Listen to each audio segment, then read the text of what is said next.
Look at a question type in the reading section of the IELTS called Flowchart or chart completion questions. Let's take a look at how to answer these. First, let's just take a quick look at what these questions look like. So you're going to have a flowchart that's going to look something like this. Okay, we've got these arrows in the middle of the screen, and then each of the boxes there are filled with some text or some language that you'll have to read. These could be complete sentences or often just short phrases that are not complete sentences. Okay. Now, the purpose of this, of displaying the information this way, is to show a sequence of events. A flowchart shows a process or a sequence of events from beginning to end. So what you're trying to do when you get one of these questions is to figure out, based on the passage, what information to put in each step of the sequence. In this case, we're looking at this sample flowchart here, and this particular one is all about the standard revision process. Okay, so we can expect that in the reading, we're going to read about the standard revision process, whatever that is. And then I think if we look down at the information here, it seems like they're discussing steps that must go into revising a paper or some type of academic work, okay? Something like that. So we can expect in the reading to find information providing those steps, okay?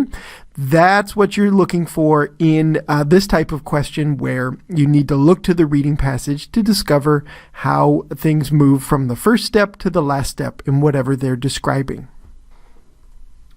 All right, now some advice about how to approach this question type. Okay, like other types of completion questions that we've seen, that you see in other lessons, things like summary completion and diagram completion, these chart completion questions often come from text that is only in one part of the passage. Okay, so it might be in one paragraph or a couple of paragraphs that are close by each other. Not spread, the information is not spread all throughout the passage, usually. So one of the strategies for this question type is if you find a small section of the passage where you think all of the information is contained, it can be a very good idea to read that section in detail so that you can understand fully the process that's described. Okay, later in this lesson, we're going to have a sample set of questions, and that's the case. They all come from one paragraph, and I think if you read that paragraph slowly and carefully, it would be a good way to answer those questions. Okay, now for this question type, when you have phrases with short answers to fill in particular, or sentences with short answers, it is often possible to determine what kind of grammatical form is required to fill in the blank. Okay, so for example, let's look at our sample flowchart set of questions from earlier in the lesson. Take a look. If you want to, go ahead and pause the video if you'd like to, and see if you can figure out what form of the word is going to be required for questions 1 to 3. Okay? If you want to do that, go ahead and pause it now. Okay, so possibly you paused your video. What did you find? Well, for number 1, it seems pretty clear that we are going to look for an action of some type of a verb. You're supposed to do something to the text. Okay, so what will that be? All right, well, proofread, read the text, write the text. We don't know, but to know what type of word is coming is a good clue. Number 2, submit a revision to, well, to whom? Or is it an office of some kind? Is it the teacher? Is it your tutor or somebody helping you from the workshop you attended? What is it that you're supposed to submit a revision to? So it's going to be a noun, right? It's going to be something, or some office or some place your revision is supposed to go. Okay, and then number 3, meet with your revision partner for what? Is it an activity? Is it a meeting? What is it? Okay, you're going to meet someone to do something, okay, or for some type of process that you're doing with your revision, okay? It could be a time period, okay? Meet with your revision partner for 1 hour, right? There are a number of things that could go there, but thinking through each of these questions in this way can give you some good clues. Okay, number 3 then, use the given information on the chart to help you scan, right? So not every line in a flowchart is going to have a blank usually. And there's enough information there to give you clues about what information you need to find. Since a flowchart describes a process, okay, we know that any completed line we have there is one step in that process, and we need to find the next step if we have a blank on the next line, okay? Study the given information on the flowchart to know exactly what kind of information you're supposed to search for in the passage. It's just like any other scanning technique that you would use for other IELTS reading question types. You need to be careful with this, okay? So a flowchart does show a sequence from beginning to end, but that does not necessarily mean that that information will come in order in the passage. Often it will. Often when we describe a sequence of things, a writer will go from beginning to end. Okay, so that's a typical pattern, but it's not necessarily what you're going to find in the IELTS reading passage you're looking at. You could find different steps in the process out of order in the passage depending on what's presented to you. Okay, so just be careful. There's no requirement for this question type that the answers come in order in the passage. All right, finally then, just like other of these completion types where you've got some type of visual you're working with, there are 2 types. The first type is where you have a box with answer choices. Often the answer choices will be paraphrases of things that are found in the passage. So you're going to use them as sort of keywords that you're going to search for in the passage to determine if they work for the question. The second type is just a standard short answer question. You look for how many words are allowed, how many numbers are allowed. In this example, it's 1, but it could be 2 or 3, and there could be numbers. Okay, so this is a case where you need to really read the directions carefully to know how many words are allowed. Let's look at a sample question in order to practice this skill just a little bit. I am again going to invite you to pause the video when I put the flowchart back on the screen in just 1 second. Go ahead and try to answer the questions you see there. They are related to the text you see below in the text box. Okay, there's a paragraph, just a small section of a larger article where the answers to these questions can be found. Okay, so use your strategies. Study the flowchart carefully, look for the information you need to find in the passage, and then go read the passage in order to try to fill in the boxes the best you can, okay? In this case, you're allowed to use 2 words to fill in the boxes, to fill in the blanks in the flowchart, okay? So here comes the question. Go ahead and pause your video and try to look for the answers.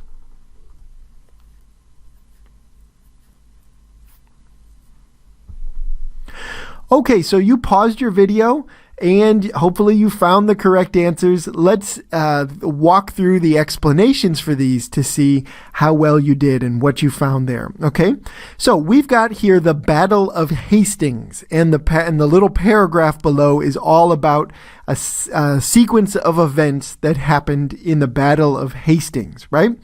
So at the very beginning, the first sentences of the paragraph below cover this first step in the process. The English army seemed to be winning, seemed to be taking the lead in that battle against the Normans.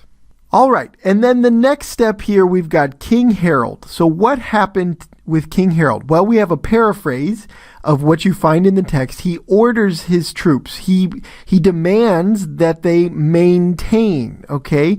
To maintain.